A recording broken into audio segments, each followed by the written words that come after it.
Viewers, আশা করছি সবাই ভালো আছেন। আমিও ভালো আছি। তাই এখানে আমরা মার্কেটে গিয়েছিলাম, তো মার্কেটে গিয়ে কী খাবার খেলাম সেটাই আপনাদের সাথে শেয়ার করছি। এখানে ছিল গরু মাংস ভুনা, করলা ভাজি, সালাদ, সাদা ভাত, আলু ভর্তা, ডাল। এটা আমি আর আমার মা খেয়েছি। আর আমার বড় বোনের জন্য নিয়েছি হচ্ছে রুই মাছ ভুনা, ভেজিটেবল, আর করলা ভাজি, আলু ভর্তা, আর সাদা ভাত, সাথে সালাদ। আর নিয়েছি আমরা আমার ভাই আর মেয়ের জন্য আর ছোটো বোনের ছেলের জন্য চিকেন খিচুড়ি।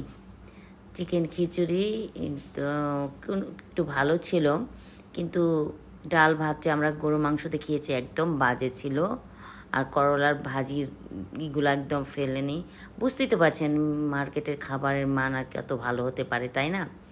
তো পেটের ক্ষুধার জন্য খেয়েছি। আমরা সারাদিন মার্কেট করতে করতে একদম টায়ার্ড হয়ে গিয়েছিলাম, এই জন্য যা পেয়েছি তাই খেলাম। লাস্টে আমার মেয়ে একটা মিল্কশেক নিয়েছিল আর আমার বোনের ছেলে একটা মিল্কশেক নিয়েছিল। এই তো খাবার, এর চেয়ে বেশি কিছু খেতে পারিনি। কোল্ড ড্রিঙ্কস তো ছিলই। তো এই আজকের মতন এইটুকুই। সবাই ভালো থাকবেন, সুস্থ থাকবেন। আর আমার ভিডিওটা যদি ভালো লাগে অবশ্যই ফলো আর লাইক, কমেন্ট, শেয়ার দিয়ে দিবেন। আর যারা ইউটিউব থেকে দেখছেন তারা সাবস্ক্রাইব করে দিবেন। ধন্যবাদ সবাইকে।